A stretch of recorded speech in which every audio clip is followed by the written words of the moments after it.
The alien woman was lost on Earth, her identity taken, but he still recognized her. Whispers from beyond the coastal town of Meridian Bay wasn't known for anything extraordinary. Its lighthouse had guided ships for over a century, its beaches collected shells rather than tourists, and Marcus Reed had spent 32 unremarkable years calling it home. That changed on the autumn morning when the fog rolled in thicker than usual, blanketing the shoreline in a pearly haze. Marcus had always been a creature of habit. Every morning before his shift at the observatory, he'd walk the empty beach listening to the waves while collecting sea glass in his pockets. The nightmares that had plagued him since childhood, visions of purple skies and falling stars, seemed less intrusive with salt air in his lungs. That morning, the fog parted briefly to reveal a figure sitting alone at the water's edge. A woman with long, iridescent black hair that caught what little light filtered through the mist. She wore a simple white sundress that seemed oddly luminous against her skin with the faintest lavender tint that Marcus initially attributed to the strange morning light. "Are you all right?" he called, approaching cautiously. She turned, revealing a face that sent Marcus stumbling backward. Golden eyes met his, wide with confusion but hauntingly familiar. Her features, delicate yet strong, foreign yet intimately known, had visited him in dreams since he was a boy. "I don't know," she answered, her voice melodic with an accent impossible to place. "I woke here. I don't remember." Marcus's heart thundered against his ribs. The woman from his dreams, the one who had saved him countless times in his nightmares, who had whispered secrets of distant stars, sat before him in flesh and blood. "Naya," he whispered, the name emerging unbidden from somewhere deep inside him. Her eyes widened. "That name, it resonates, but I cannot remember." She stood unsteady on her feet. "How do you know me when I don't know myself?" "I don't understand it either," Marcus admitted, offering his hand. "But I've seen you before, in dreams." When their fingers touched, an electric current seemed to pass between them. Flashes of purple skies, crystalline cities, and a ship falling through Earth's atmosphere burst behind Marcus's eyes. "You should come with me," he said softly. "It's not safe here." She hesitated only briefly before taking his hand. I know you somehow." Marcus brought her to his small cottage overlooking the bay. As dawn broke fully, the subtle lavender tint of her skin became unmistakable in the natural light. Not the makeup or trick of light he had initially hoped for. "You're not from here," he said. Not a question, but a realization. "No," she agreed, studying her own reflection in his window with wonder. "I don't think I am." That night, when Marcus showed her the stars through his telescope, tears slid down her cheeks. "They call to me," she whispered. "But their voices are muffled, like someone has placed walls in my mind." Marcus gently wiped away a tear with his thumb. "I'll help you remember, Naya. Whatever brought you here, whatever took your memories, we'll figure it out together." As she slept in his spare room, Marcus stayed awake, sketching the recurring images from his dreams, symbols that matched the strange, faint markings on Naya's skin along her collarbone. Something had brought her across the stars to find him. Something had stolen her past, and somehow, against all logic, Marcus had been waiting for her his entire life. Violet Memories days melted into weeks as Naya settled into life in Marcus's coastal cottage. Her presence transformed the once sparse dwelling into something warmer, dried flowers hanging from rafters, strange geometric sketches covering the walls, and crystals she'd collected arranged in patterns only she understood. The townspeople of Meridian Bay raised eyebrows at Marcus's mysterious companion with her unusual complexion, but he explained away her appearance as a rare skin condition. In truth, he'd begun to notice other subtle differences.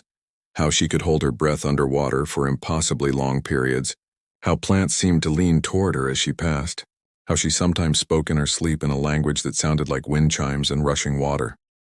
"I remembered something today," Naya said one evening as they sat on the porch watching the sunset, paint the sky in purples remarkably similar to her skin tone. "I was standing on a platform of light looking down at Earth. I was supposed to observe, not interact." Marcus took her hand, his fingers intertwining with hers. "What happened?" "You happened," she said softly. "I saw a little boy drowning in an ocean storm. Against protocol, I intervened. The memory hit Marcus with the force of a tidal wave, being 8 years old swept out to sea during a hurricane that had struck without warning. The impossible woman with violet skin who had appeared beneath the waves, creating a bubble of air around him, guiding him safely to shore before disappearing into the depths. "That was you," he breathed. "They told me I was delirious from oxygen deprivation, that I'd imagined you." "I've been here before," Naya continued, her golden eyes reflecting the dying sunlight. "Many times. Always watching. Always returning to the stars until what?" Marcus asked, leaning closer. "Until they discovered my interference, my attachment." Her hand trembled in his. "They took my memories, Marcus. Exiled me here without knowledge of who I am or how to return home." That night, as thunder rolled across the bay, they lay together on his bed, faces inches apart as rain lashed the windows. Neither had planned this closeness, but both had been gravitating toward it inevitably. "I feel like I've known you across lifetimes," Marcus whispered, tracing the faint star-like markings along her shoulder. "Perhaps you have," Naya replied, her voice trembling as his fingers followed the constellation patterns on her skin. "My people believe souls can recognize each other across vast distances." When their lips finally met, images exploded between them, a shared consciousness briefly merging. Marcus saw crystal spires reaching toward triple moons, felt the weightlessness of space travel, experienced the crushing loneliness of watching humanity from afar. Naya saw Marcus's childhood, his parents' early death, his lifetime of inexplicable longing while staring at the stars. As their bodies entwined, the room itself seemed to shimmer with an otherworldly light emanating from Naya's skin. Outside, the lighthouse beams swept across the bay in rhythm with their synchronized heartbeats.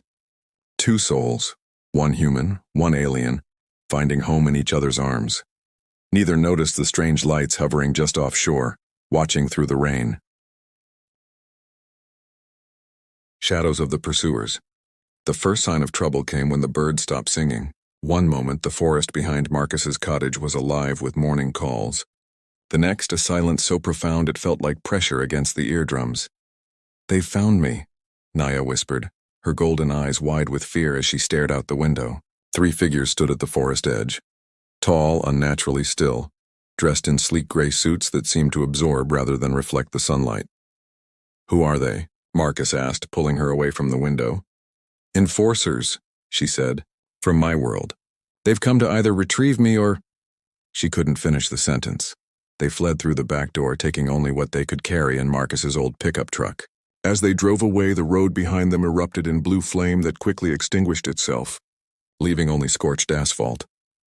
"I'm remembering more now," Naya said as they sped along coastal highways, her voice shaking. "I'm an emissary. We observe developing worlds, guide them subtly when needed. But we never directly interfere. We never form attachments." Marcus reached across the seat to take her hand. "And you broke that rule for me twice." "More than twice," she confessed. "I've been drawn back to you throughout your life, Marcus. Whenever you were in danger, I felt it across the stars, a pull I couldn't resist." They found temporary sanctuary in a remote cabin owned by Dr. Elena Sharma, Marcus's colleague from the observatory. Elena's eyes widened at the sight of Naya's increasingly vibrant purple skin. Her attempts to appear human were failing, as her true nature reasserted itself.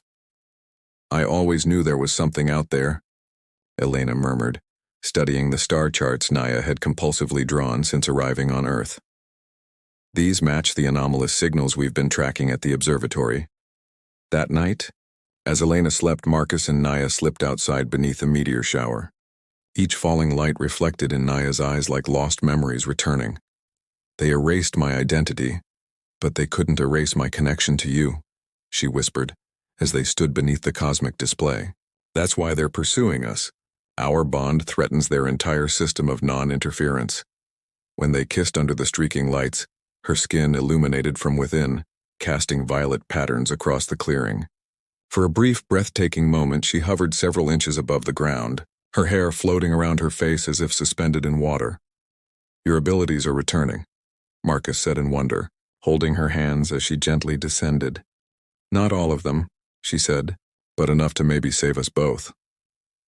They didn't see the fourth figure watching from the tree line, different from the others, wearing not gray but midnight blue, with eyes that held not menace but sorrow. He melted back into the shadows, his communicator remaining silent in his hand. Some pursuits were personal, not professional, and Tarek had his own reasons for finding the exiled emissary whom he'd once called beloved. As dawn approached, Naya bolted upright from sleep, her eyes wide with terror. "They're coming," she gasped, "and they're bringing something that can tear apart the fabric between worlds." Constellations of the Heart Dawn found them racing along forgotten back roads, the radio crackling with reports of strange atmospheric disturbances. Elena had stayed behind to monitor the observatory's readings, promising to warn them of any anomalies that might signal their pursuers. "There's something I need to show you," Naya said as they approached a secluded cove where the ocean met a wall of ancient cliffs. "I remembered it last night. The hidden cave entrance was barely visible at low tide. Inside, carved into the stone walls, were symbols identical to the markings on Naya's skin, constellations mapped in flowing lines that seemed to shift in the flashlight beam. "I created this place centuries ago," she whispered, touching the wall. The markings illuminated beneath her fingers, casting the cave in violet light. "A safe house in case I ever needed to hide on Earth." "How long have you been watching humanity?" Marcus asked, tracing the glowing patterns. "My people have observed Earth since your earliest civilizations," she explained, "but I was specifically assigned to your region just before your birth." As she spoke, a hidden compartment in the rock wall slid open, revealing a small, crystalline device. When Naya touched it, it projected a three-dimensional star map around them, showing Earth's position in a much larger cosmic network. "This is how my kind travels," she said. "We create pathways between worlds, corridors through space-time that allow instantaneous transport." Marcus studied the map with wonder. "Could you use this to return home?" "I don't think so. Not without my full abilities." Her voice carried a note of sorrow. "And even if I could, I'm an exile now." The projected map suddenly flickered, stars rearranging themselves into a new pattern. "Someone's accessing the network," Naya gasped. "They're triangulating our position." They fled the cave just as the tide turned, barely escaping before the entrance submerged. As they climbed back to higher ground, a figure waited beside their truck, the midnight blue-clad pursuer Marcus had glimpsed earlier. "Tarek," Naya breathed, recognition flooding her eyes. The man's features were almost human, save for the subtle iridescence of his skin and eyes that reflected light like polished amber. His expression held a complex mixture of relief and anguish. "Illyria," he responded, using a name that made Naya flinch. "You remember me?" "Pieces," she admitted. "Fragments. You were important to me. We were to be bonded," Tarek said, his gaze shifting to Marcus, "until you became obsessed with this human." The air between them crackled with tension as Marcus moved protectively closer to Naya.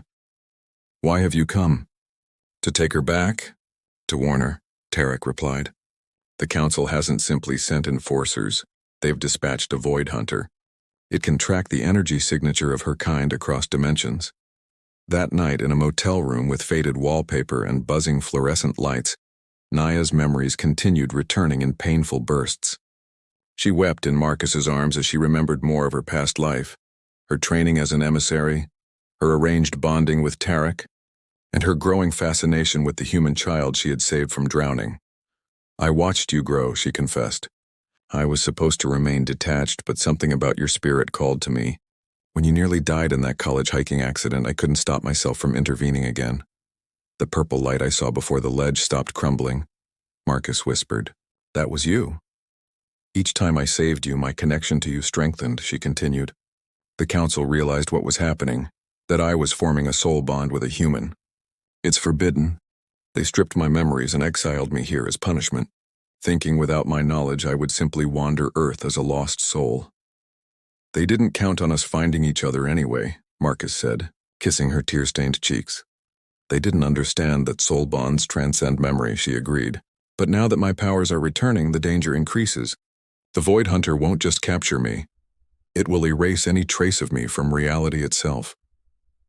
As they held each other in the darkness, Naya's skin began to glow, illuminating the room with soft, violet light. Outside their window, plants suddenly bloomed out of season, responding to the cosmic energy radiating from her awakening form. "I think I know why they're so afraid of us," Marcus whispered against her skin. "Your people have been watching humanity forever. But they've never truly understood us. What we're capable of feeling, how love changes us. With each touch, more of Naya's true nature emerged. By morning, her black hair had developed strands that seemed woven from starlight, and the markings across her skin pulsed with their own inner radiance. In the parking lot at dawn, Tarek waited with new urgency in his stance. "They're here," he said simply. "The Void Hunter has found your trail." Stellar convergence. The mountain observatory stood abandoned, its massive telescope aimed at the cosmos like a sentinel awaiting orders.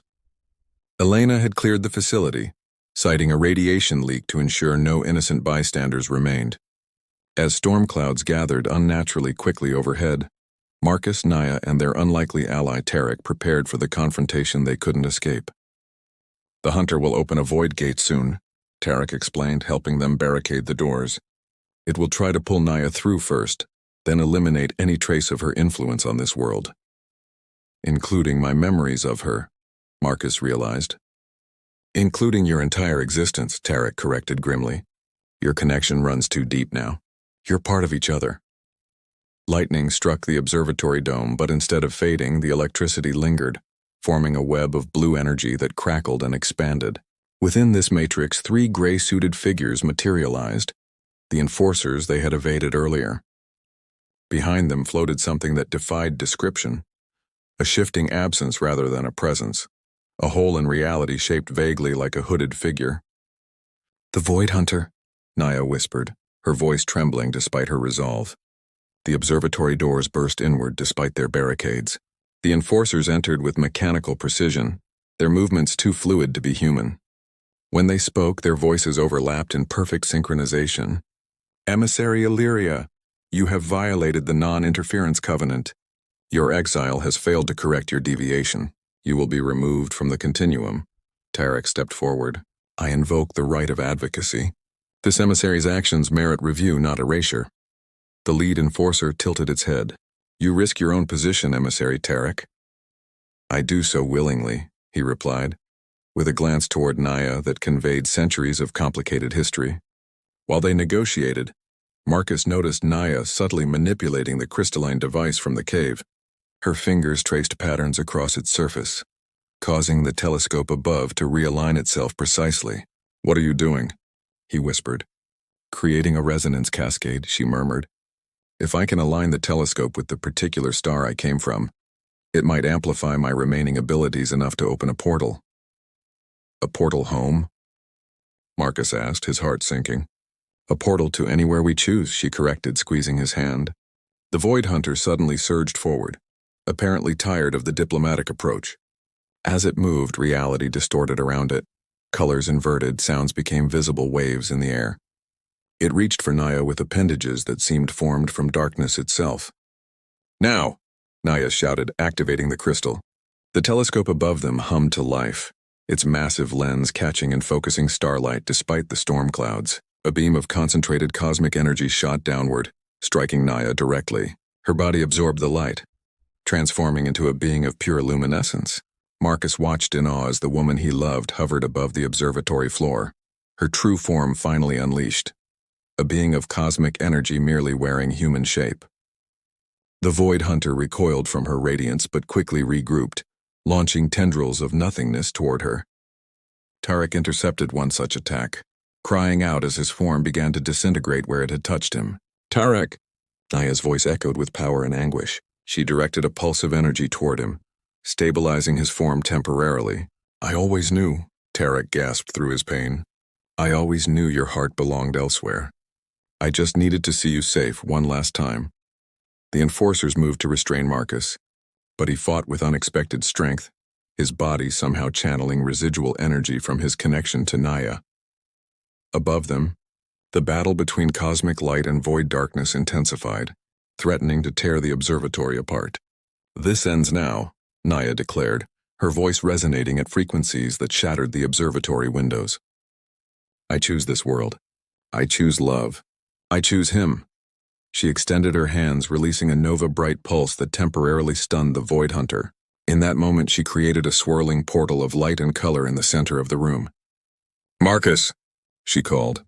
"Take my hand." He didn't hesitate, leaping toward her outstretched fingers. As their hands connected, the energy flowing through Naya coursed into him as well, transforming him into something more than human, but less than her kind. A bridge between worlds. Tarek, his form still deteriorating, dragged himself toward the stunned enforcers. "Go," he told the lovers. "I'll hold them here." "Tarek, no," Naya began. "Live, Illyria," he interrupted. "Live the life you choose, not the one chosen for you. That's all I ever truly wanted for you." As Marcus and Naya stepped into the portal together, the last thing they saw was Tarek launching himself at the recovering Void Hunter, his body becoming pure energy as he sacrificed himself to neutralize the threat. The portal collapsed behind them, cutting off the chaos of the observatory and delivering them to a pristine beach under twin moons, the water glowing with bioluminescent life unlike anything on Earth. "Where are we?" Marcus asked, still adjusting to the changes in his body. The new awareness, the connection to cosmic energies he could feel flowing around them.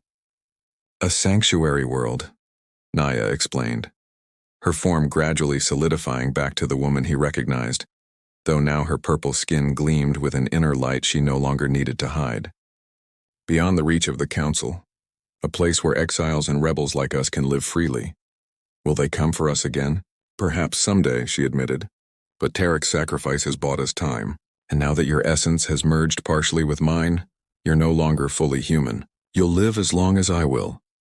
Marcus looked out at the alien sea, then back to the woman who had crossed galaxies to find him. "Was it worth it? Giving up your world, your position?" Naya smiled, taking his hands in hers. "Some souls are meant to find each other across any distance. The cosmos itself conspired to bring us together, despite every effort to keep us apart." She pressed her forehead to his. "That's not a coincidence. That's destiny." As the twin moons rose higher in the alien sky, Marcus and Naya began their new life together. Two beings from different worlds who had defied the very laws of the universe to preserve a love that transcended space, time, and memory. On Earth, at the damaged observatory, Elena Sharma discovered a strange crystalline device amid the wreckage. When she touched it, star charts she'd never seen before flooded her mind, and somewhere deep in her consciousness, she heard Naya's voice. "Watch the stars, Elena. Someday, we'll send a sign." And in the vastness between worlds, the essence that had been Tarek dispersed into the cosmic background radiation, not truly gone, but transformed into something that would forever watch over the lovers he had helped unite.